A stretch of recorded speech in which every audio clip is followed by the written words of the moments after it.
Welcome everyone at home listening. Thanks for tuning in to the New Noise podcast, and it is very much new noise. Yeah. It's an introduction to podcasting. The first for ever us. time that my voice has been heard. There is that. In yeah. a YouTube video on the internet. Oh, actually, probably not mine. No. Old YouTube channels. yeah. We'll dig them. The real fans will be able to dig them out. But yeah, no, a big welcome to everyone at home. I think you should introduce names for people that yeah, don't know us personally. I'm Mikey. I'm Jack. And today we're just going to talk a bit about introduction, aren't we? Introduction to us, our music tastes. So 2018. Yeah. What? Let me phrase it. What was your highlights of 2018? One highlight. Music. Maybe not. Okay, yeah. One major highlight, and then some honourable mentions. All right. Yeah. Well, that's sort of how I've got it structured on here. Mm-hmm. Main highlight. It sounds a bit corny. It sounds like I'm following the bandwagon. I think you've got a good idea of what I'm gonna say. For me, it was Kids See Ghosts. Okay. Kanye and Cudi. Do you when that came out? Were you like, you know? I'm gonna be completely honest. Yeah. Every time we do this, I'm gonna keep it 100. I only got into Kanye West last year. I wasn't a Kanye West fan in 2017. I remember listening to I heard like because you hear him, like you're not gonna not hear him, so you hear like Gold Digger, you hear everyone like knows Black like Power, yeah. Touch the Sky, so everyone hears stuff like that, and it's probably only what's the date? It's probably only like 3 or 4 weeks since I properly started listening to him. So when Kids See Ghosts came out, I wasn't actually like, oh, Kids See Ghosts come out, I've got to listen to it. Whereas now, if he was to drop Yandy whenever, I'd be like, I need to listen to that. For me, it was the buzz of Ye and Kids See Ghosts, because they both, if I remember correctly, they both released relatively close to each other at like around the start, the middle of the year. It was the buzz around them that got me into it. I was like, I've never really been that interested in the American scene. Like, you know me personally. UK is where I'm most comfortable, but I was like, he's been so consistently hyped, and everyone makes such a big deal about him, and it's been happening for so long. I just felt like I need to start exploring. Yeah, and like rightly so. It was, you look at the track list and you've got 7 songs on each. Is what I think it is, and then you go back to the first album, College Dropout, and he's got 20 tracks on there. Yeah. And you think the consistency is, I would say, probably better now. There's a couple of songs, I know, like the skits. So? Yeah, I know there's like skits and stuff on the first album, but I really like College Dropout. I know, I really like it. I just feel like with those 2 albums last year, he's produced 2 albums which are like a really, really good quality. Especially because there's 7 tracks on there on each, and I'd much rather have 7 really good in-depth tracks that I can listen to than like 15 and like half of them are a bit like, well, that's bad. That was another thing. But yeah, no, I would say that's probably up there with like one of my highlights, is because if he hadn't have released those, because it's like a completely different style of music, like he does every like style of music, so that's probably up there. Honourable mention, you just said you don't like it when there are filler tracks on an album. This next album, I enjoyed like half of it, maybe 2/3 of it. It was Blade, Ice Dancer. I feel like we're gonna learn a lot about like music, because there's a lot of that I'm. You lot need to strap yourselves in. Not even aware of. It's a Drain Gang education lesson. Yeah, that's what this podcast is gonna turn into at some point. But Blade, Ice Dancer, he dropped it. It was like December 27th or something, like out of nowhere, completely unannounced. I just woke up one morning, I went on Twitter, I saw that he had released a new album, and I was like, there can't be a better way to end the year. And I listened to it in full once, obviously, because that's how you should listen to an album for the first time. Just listen to it with no interruptions or anything like that. And then I went back through it, and there is actually some really good songs on it. There are some other stuff that's not really to my taste, but I feel like overall it was a pretty solid project, and I think he's got another one coming out this year, so that's what I'm looking forward to. Is he 2019? Because you your like more UK scene. Yeah. Where is he Swedish. based? Is he like? Well, you've given me, which we'll get onto later, the song. Yeah. And I was thinking, we we won't mention it yet. But I was thinking, is that because you could tell sometimes by the way they sound. You can sort of tell that they've got that distinct sound. Disappointed by last year. I feel like we've both got the same. Yeah. Honestly, I feel like we've already talked about this. I know we've both got the same. Yeah. We said it at the time. We've said it ever. So 3, 2, 1. Iridescence. Wahey. Yeah, there you go. Why? Because it's just not very good. No. It's just not very good.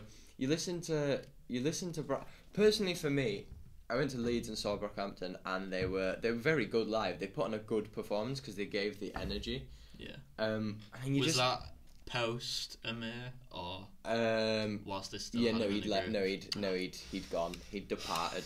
Honestly, yeah. Amir Van, if somehow this podcast reaches you, please let me know that you're okay. I just want to know where he is. Somehow doubt that. And I just want to know where he is. Next week special guest. Yeah. But it just really there are probably like 2 tracks on there that I could listen to and go, I could understand why someone would like that. I can get it, but it just doesn't do it. It's just not.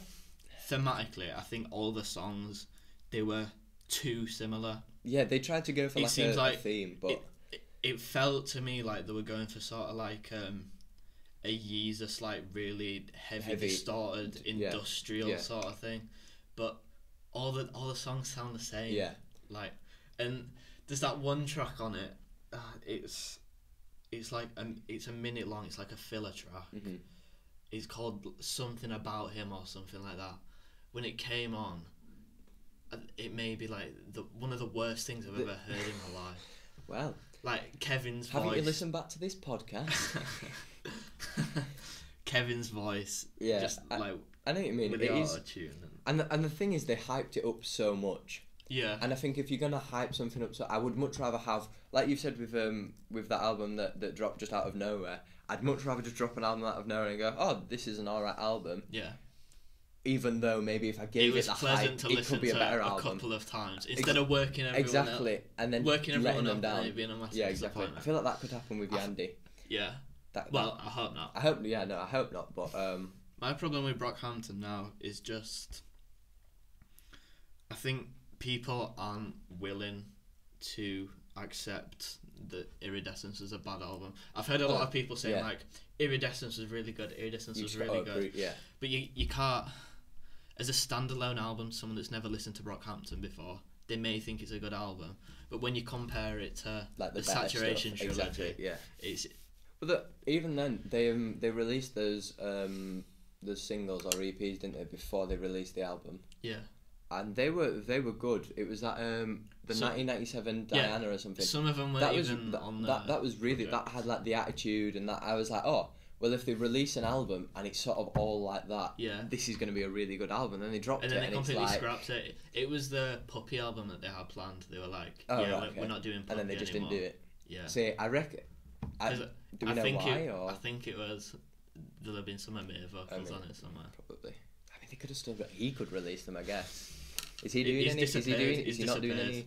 I've Google searched him many times since he got kicked out, and there's nothing. He has no internet footprint anymore.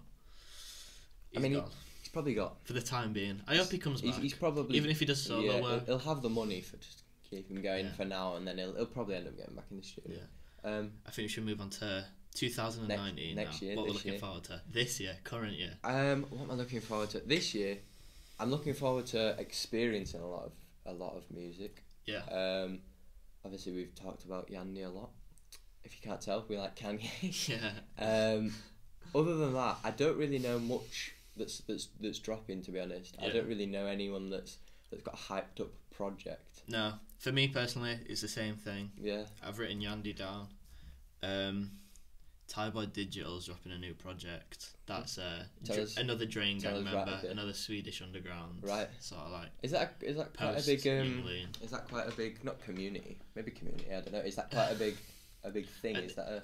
I hate to use the word. It's like a fandom or whatever. Like the following for it. Right. It's quite big and it's very devoted. Like to that specific. It's a very niche sound of music, but the people that listen to it, not necessarily me. I'm more Swedish. Open about it. Yeah.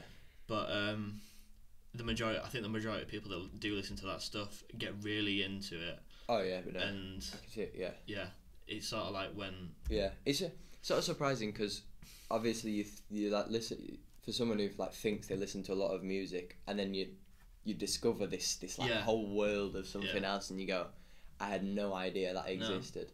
No. And it probably is like well followed and stuff as well, which just shows how mad music is.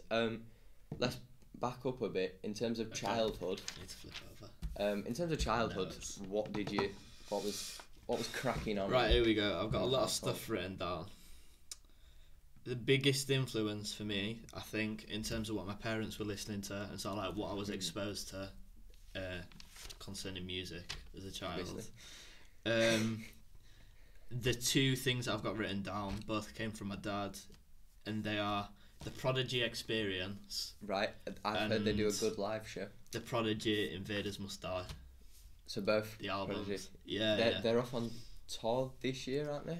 I'm not sure. I remember seeing something last year saying that they were doing one tour date for the whole year. Wow. Yeah, and it was because they've not done stuff for a bit. No, I think I won't say the last project was like they did.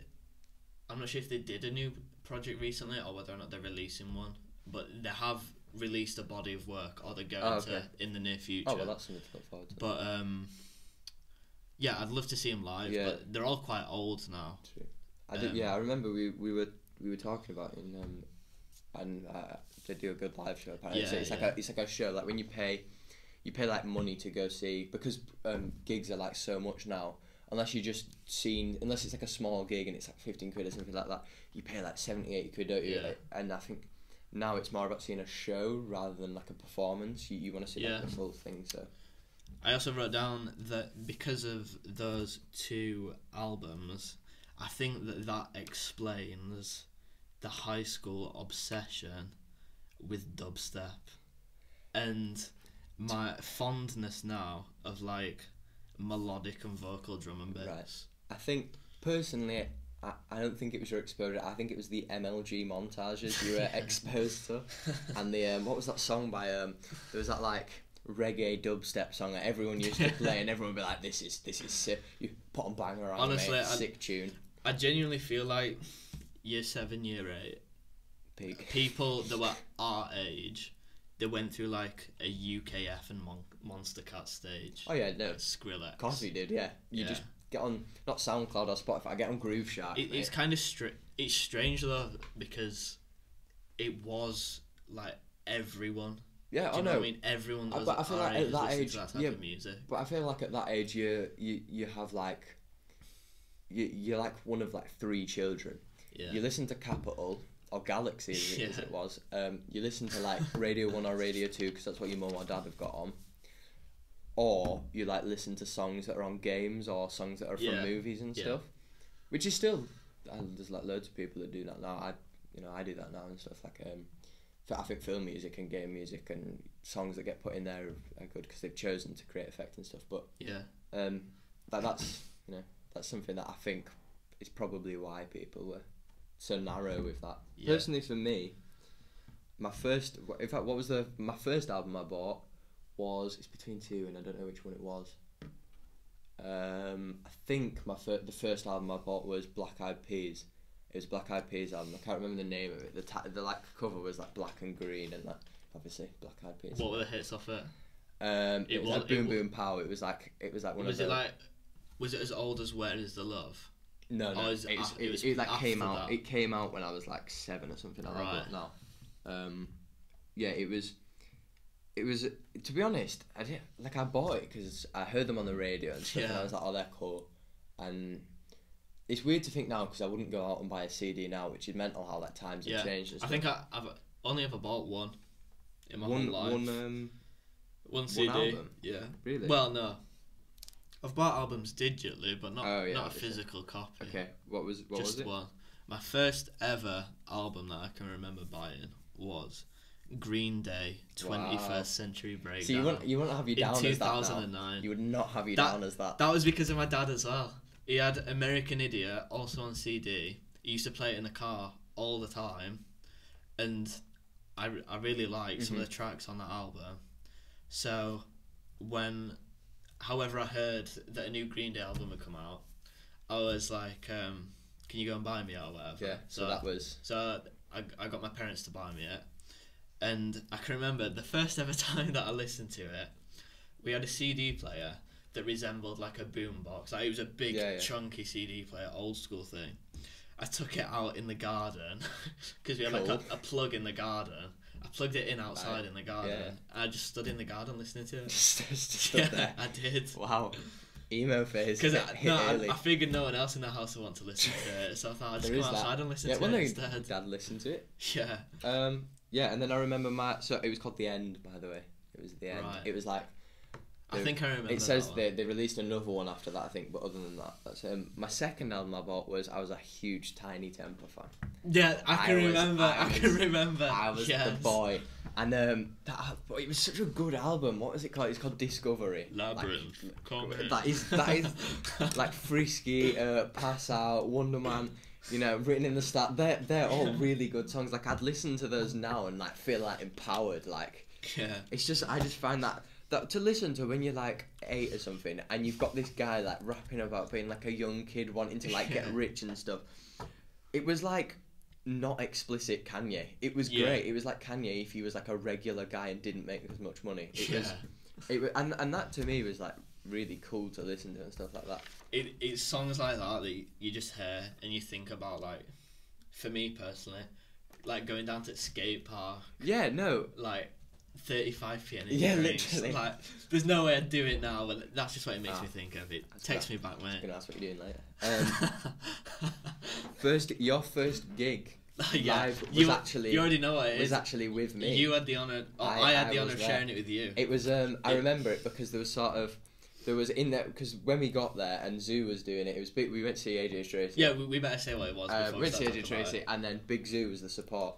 It was at AJ Tracy Secure the Bag tour. Yeah, and I remember we got there, and I was like, because I'd been to a gig before, but not of the same sort of genre. So a different gig's like genre. I feel like it would have definitely been different thing. Whatever. Yeah, and then the gig was. So I was like, we went in, and I remember because it sort of pitted in the in the stylus one. Yeah, and it was alright. It was a little venue, but a bit cramped by the end. But so I remember as we were sort of in the pit for the support, and it went you, Bailey, me, James, and we were sort of in a line.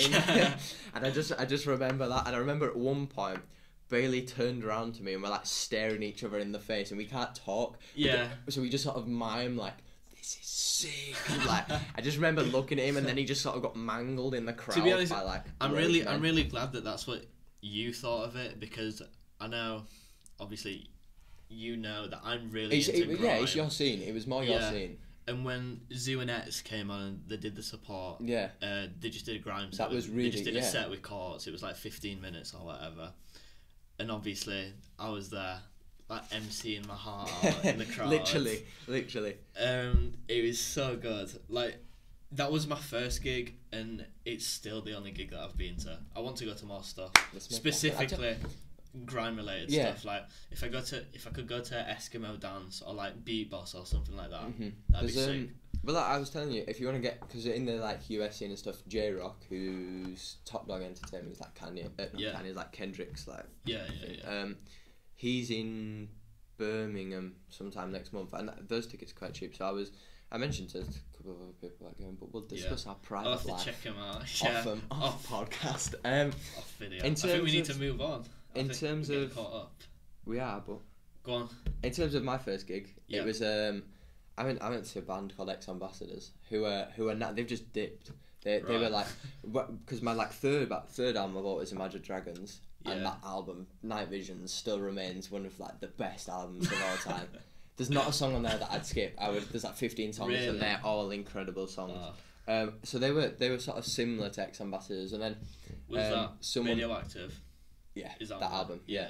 And someone introduced me to Ex Ambassadors. I was like, these are good, you know. Ex Ambassadors. Ex Ambassadors, yeah. And we went to Manchester to see them, and that was really good, and we got like proper. I was probably like 14, probably, and we were really close because they were really small, but they're huge in America. Yeah. But they've just dipped now. So hopefully, I hope for this year is they make a resurgence. They come back. I've seen like they're always posting and doing shoots and stuff, but they're never recording, and it's so annoying. Yeah, let's move. Let's move swiftly onwards. I just need to get something up on my phone for the next bit.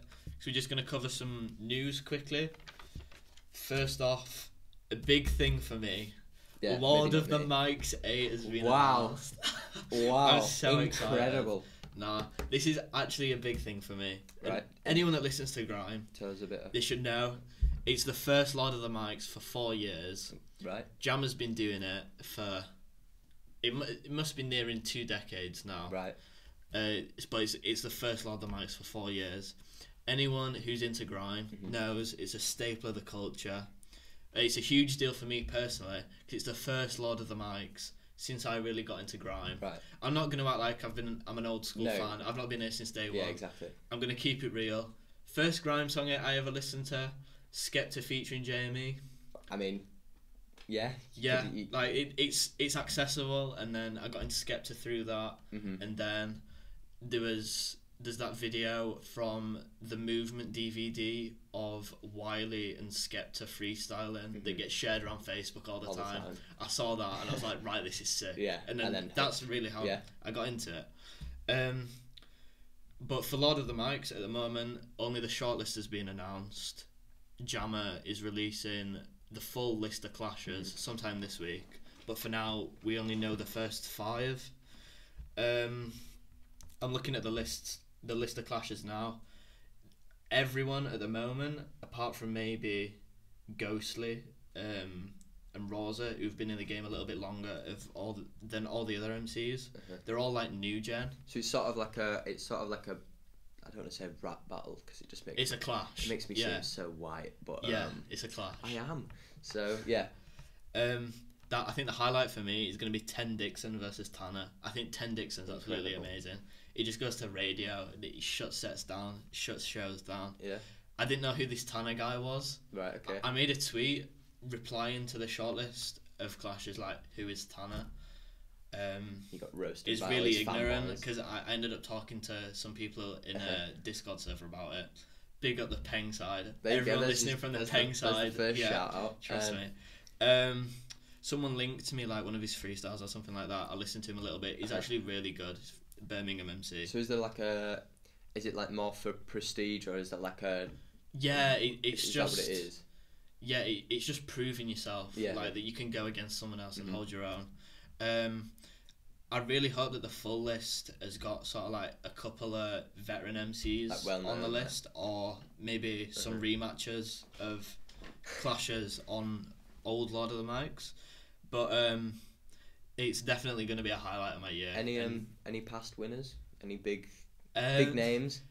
There aren't Stormzy. There aren't winners that are like explicitly named. There have been big MCs that have gone on, like maybe one of the most historic clashes, Skepta versus Devilman. Wow. Devilman's big from Birmingham. Yeah.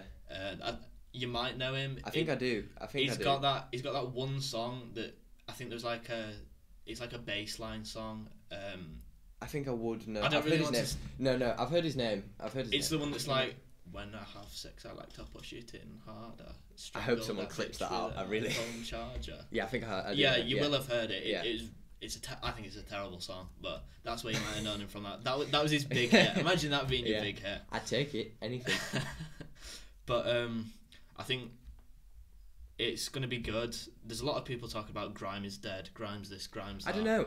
Grime's not where it used personally to for be. me, I think it's getting bigger because there's more, because it's more exposed. I think as much as it's so generic and so like, everyone's got their own, like grime is very you sort of have like these underground like artists and you're like not pick one, but there's like loads that you can sort of choose from, if you know what I mean. And I feel like me saying Stormzy is the only grime just shows my ignorance, but what he does, because people associate him with grime, because someone like me who's not exactly super exposed to it, you see Stormzy as like this like presenter of grime. I know Skepta and Wiley and Jamie and more, But because he's more mainstream, what Stormzy does is when he presents himself on the news, when he presents himself with like albums that get into the charts, because these other artists can't do that because of the media. The media just push them aside. But because Stormzy is like the nice guy and stuff like that, and he's on talk shows and stuff, I feel like that really pushes grime as a collective, and people listen into a good light, and then people like chain on from that, and I feel like that's. I think it'll benefit everyone in the scene as a whole. A lot of them might say that's all I've got to say about that. Stay tuned for that. Next topic. Are we going to cover this one? Yeah, we'll cover this one. Yeah, okay. We'll cover this one briefly. The R. Kelly news. More allegations have been surfaced. Not resurfaced. There's been stuff flying about for years about golden showers and young girls and stuff like that. There's more stuff coming to light now. Before we started recording, I showed you that video. Can we find it on YouTube. Can we put that in the description? A link. Yeah. We'll definitely do that. Do that. Also, shout out to Shaq from Pengside. It was Shaq that linked this video. If you go on YouTube, type in R. Kelly recruiting in Ethiopia. There is it's what it sounds like. There's video footage of him doing a live performance on New Year's in Ethiopia. One of the songs that he sings, I'm just going to read some of the lyrics. Do your best R. Kelly voice. No, I'm not going to sing. I'm just going to read it out. Do you have your passport? Did you get your shots? Would you like to come back with Rob to America? I mean, like, come on, man! And it's an old video. It's like, a nice invitation. You can watch the footage back. He's got his love in the front row. I just can't believe that it didn't come to the forefront of people's attention. True. Nothing else major came up before this documentary or whatever it was. But he's got the key to ignition. He's got fellas on his left, honeys on the right, he's hot in cages. But I think the thing with that is, I know the Drake news is probably a bit old now. Yeah. But that old video of him is weird. The video? There's a video of... I saw the picture of it. Oh, you've not seen the video? I know the video you're talking about. He's got he's got like this 17-year-old girl, and he's like... And the thing he says afterwards... At the live show? The thing he says afterwards is like... What are you talking about now? He's like, I don't know whether to feel guilty or not, but I had fun tonight. You can't say that. It's weird. Yeah. Like, I don't know whether to feel guilty or not. Right, you're a man, she's underage. Yeah. Come on. I mean, case closed. I was watching True Geordie, obviously, and they were saying like he's you know he was 22. Everyone sort of makes mistakes when they're young, and for a 22-year-old with a 17-year-old, it's not that bad. Yeah. But when you've got this platform, I actually did some Googling. He needs to be aware of things like that. It's at the age that she was at, it wasn't illegal for her to be in a relationship. In fact, I'm talking about a completely different thing. There was a picture of him in bed or like backstage at a show with a 16-year-old girl. Do you remember seeing that? She posted it on her own Instagram. No, I do. Yeah. There were rumours that they were in a relationship and stuff like that. So I googled it. It wouldn't be illegal for him to be in a relationship with her in Canada as long as there was no sexual contact between them. Yeah, even though. But my problem is, I just don't understand the motive. Like, he's Drake, he's worldwide, he's got the world at his feet. Like, but you could say that with anyone though, with the whole R. Kelly thing. You can say it with anyone. Yeah. Why do it? You don't. No. There's no need to do it. But as well, there's that. I've seen like the jokes go around and stuff. It's like R. Kelly has like a sex cult. Drake, has like younger women. Yeah. Kanye supports a political leader, has his own opinions. Yeah. Kanye, people are like, oh, let's not listen to his music because he's a bit controversial with what he says. But then people still listen to Drake, and Drake is like, I was saying with Stormzy, he's like in the media and stuff. Drake is like that for sort of hip hop. Yeah. He's always at the forefront of like. But I think hip hop's bigger in general, so you don't necessarily need Drake, individuals like that to represent the scene. No. Let's quickly just move on to. Yeah, I think we're gonna have to gloss. We're gonna gloss over the last bit of news. Yeah, we'll do some track swaps. Okay, yeah, this is it's a new concept. It's never been done before. We're copyrighting this one, the track swap. So I think every time we do the podcast, we're gonna give each other 2 songs that we know the other person won't have heard of before. Yeah. Or if we don't know, we just give them another song. Sure. Yeah. Yeah. The first song that you gave me was Arctic Monkeys, From the Ritz to the Rubble. I did. I thought it's not like exactly your scene, but I thought you might be able to get on board. Yeah. So. From like house parties and stuff like that, that's my extent of listening to the Arctic Monkeys.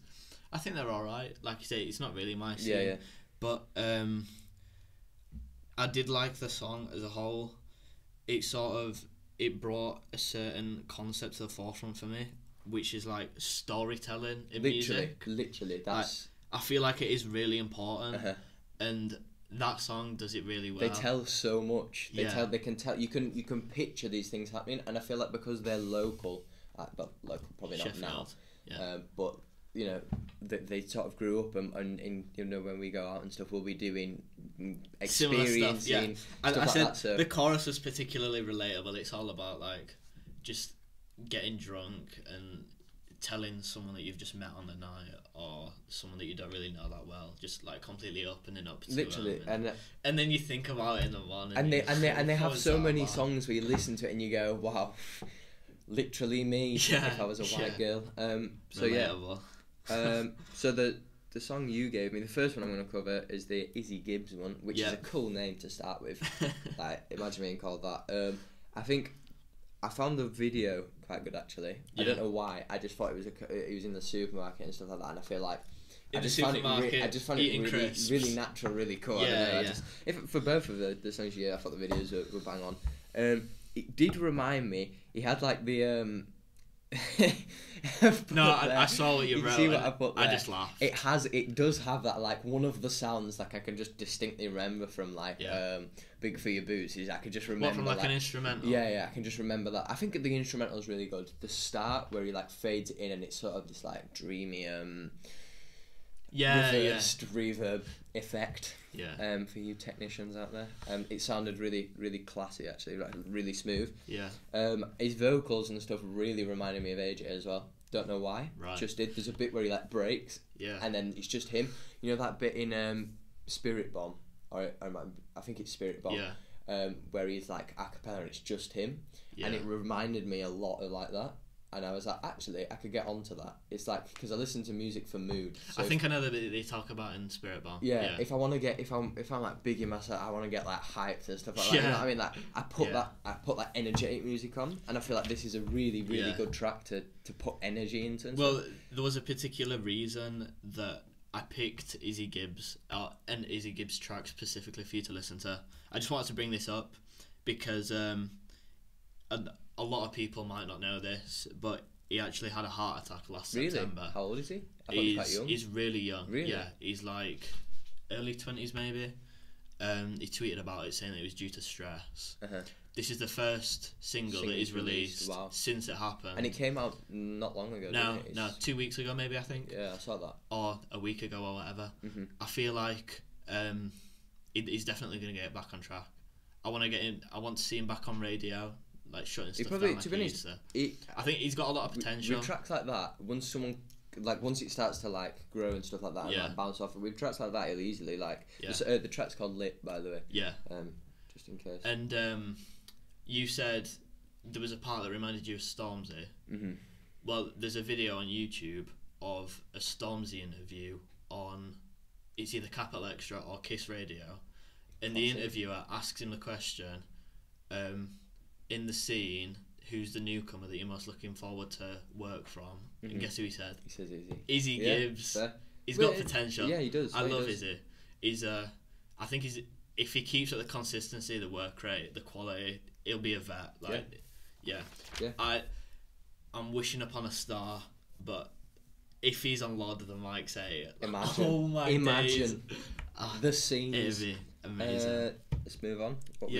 The second song that you gave me was Easy by the Commodores. It's not the Commodores, is it? The Commodores. Yeah. I don't think we'll offend. So I put it on, and it was instantly recognisable. I was like, right, yeah, I know what's going on here.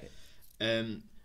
I feel like that'd be the case for most people, whether you know who the artist is or the song. You just as soon as it comes on, you'd be like, right, well, I know the chorus. Yeah.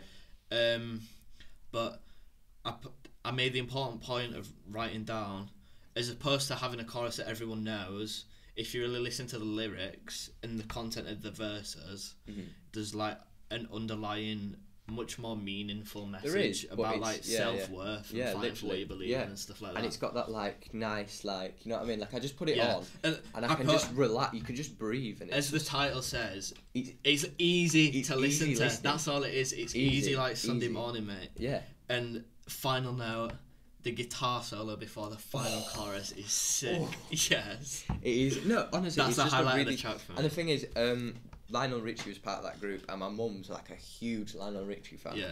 And like I listen to like some of his stuff, and it's just feel good music. You know what I mean? Yeah. I listen to mood music to change my mood, and that's just that's part of it. The second song you gave me was by Young Lean. Yes. Adolescent and Blade. Adolescent Lead and Young Lean featuring Blade. And what was it called? It was Hennessy and Sailor Moon. Yeah. Yeah. Couple of notes I wrote down. There's a couple of in general, I like the song. I do like the song. I put it on first. My first reaction was, "Oh, Post Malone's got a new song out," because it sounds like that. Like congratulations, just really like. Yeah. But you get into it. I was reading the comments and I was mentioning this to you earlier. I was like, I won't say too much, but you read the comments and the comments are like, "Oh yeah, at first listening, didn't really like this song too much. Second listening, literally pouring my heart out with the lyrics." It's a quite good song. I'm going to copyright this phrase. It's called the Lean effect. Is that what that what he does? The effect that Young Lean has on people. I'll have to listen to more. The first ever Young Lean song I heard was Hurt, which is like when he was going through his vaporwave, like just trashy lyrics, just pure vibes phase. I listened to it, I was like, this is terrible. I was playing Counter-Strike or whatever, as you do back in the day. Just with music on in the background. I listened to it a few more times. I think I listened to Ginseng Strip as well. And then I was like, oh, this actually ain't too bad. Like, it's a vibe. There's nothing really in the lyrics. Yeah. But that's just how it grew on me. And then you get into it. It's more about the mood. There's a couple of lyrics I want to talk about. Yeah. I love that your top is see-through. Brilliant. Yeah. We do support. I don't know. Maybe he's talking about a man. We don't know. I doubt it. I do doubt it as well. Another bit, he says, obviously he's sort of talking about this. He's talking about someone. The video's actually, I actually thought the video. It's a good really video. It's a really good video. Yeah. It's like he's a. We can link the songs as well. We'll link all the songs. Yeah. And he's sort of like dancing, but he's dancing on his own and he's stuff. Singing to himself. He's like performing to himself. And he's at like prom, isn't he? And he says something, and he's talking about someone, and he says, "I saw you in hospital. Is there a history of him? Yes. Is there something?" Yes. Because I heard that. You brought this up. I thought about that, and I didn't know whether that was. So, 2016, he flew out to Miami. He's a Swedish artist, grew up in Stockholm, lived in Stockholm. Flew out to Miami to make some music with Blade. They'd finished the recording session for whatever it was. I think it might have been the Warlord album or whatever. But he decided to stay out in Miami with Blade for a couple more months or whatever, do some shows and stuff like that. And he went on like a massive drug binge. Right, so that's and he had like a psychotic episode, talking to like FaceTiming his girlfriend who was back in Stockholm. There was something significant about like Lean had a nosebleed, and his girlfriend who he was FaceTiming also had a nosebleed, and he like disconnected him from reality, and he started like smashing up the place that him and Blade were in. Mental. So Blade called the cops or whatever, or like the ambulance, because he'd hurt himself. And he got taken to hospital, and whilst he was in hospital, he got really paranoid that he didn't have his hard drive with all of his songs on and instrumentals and stuff like that. So he phoned up his manager to come and bring the hard drive to him, because he just wanted it with him in hospital, so he knew where it was. And then whilst his manager was bringing the hard drive to him, they were driving down the highway or whatever, the car veered off the road and they hit like I don't know what it was, like a lamppost or a metal box or whatever.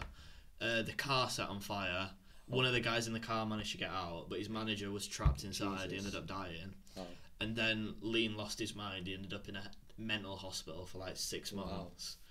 And then ever since he's come out of that, his maturity and the fact that he's grown up, he's grown more somber. It comes through in his music. Like, You can listen to an album that he made before the incident, and then after the incident, they're completely different. If I'd have sort of I'm glad I didn't know that. That shines through in the song because the lyrics are very soft. And it is mature. It's his first ever real attempt, I think, at like a love song. I was thinking that because if someone with like a guitar and like makes that song, everyone goes, "Wow, it's such a great song." Yeah.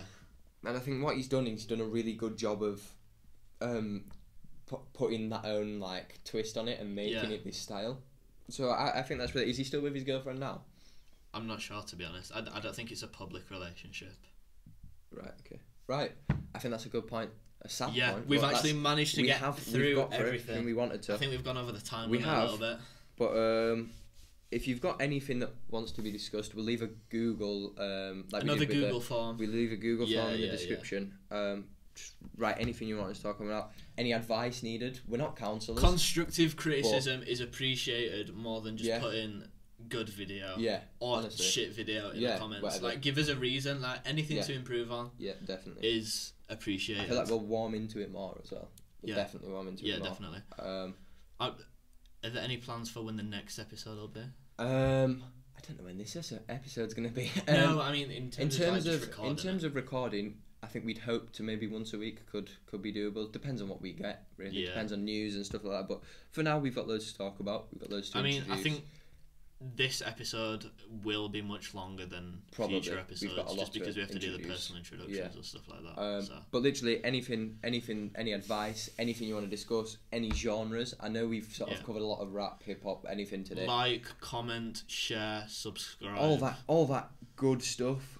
And we'll see you very, very soon. Thank you very much for listening. Hopefully we'll see you. Hopefully the camera don't cut out. Hopefully the camera doesn't cut out. You probably see our faces for the first 20 minutes and then after that just a blank screen. But the logo. Thank you. A good logo, may I add. Thank you very much for listening, and we'll catch you all later. And big up the Peng side once more. Peace. Sound. Good job. Good. Boom. Aye.